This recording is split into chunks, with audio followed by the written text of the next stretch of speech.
Papasakosiu jums istoriją. Kažkada seniai, maždaug prieš 16 metų, man į galvą šovė geniali idėja. Sugalvojau nusipirkti brangų anglakalbį žodyną ir kasdien mokytis iš jo naujų žodžių. Mano mokymosi metodika buvo tokia. Atidarydavau žodyną, išsirinkdavau patinkantį žodį, tada perskaitydavau straipsnį apie tą žodį, išversdavau, užsirašydavau į sąsiuvinį ir panagrinėdavau pavyzdžius. Mano tikslas buvo tokiu būdu išstudijuoti visą žodyną ir per metus išmokti 100 naujų žodžių.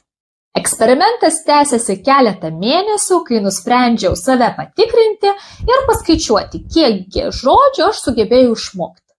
Grįžau prie senų užrašų ir apstulbau. Žinote kodėl? Nes dauguma kadaise išmoktų žodžių pasirodė man visiškai nepažįstami, aš jų neįsiminiau. Ilgą laiką galvojau, kad norint praplėsti leksiką, žodžius reikia kalti. Kiekvieną dieną ir kuo daugiau, tuo geriau. Mano teorija deja nepasitvirtino.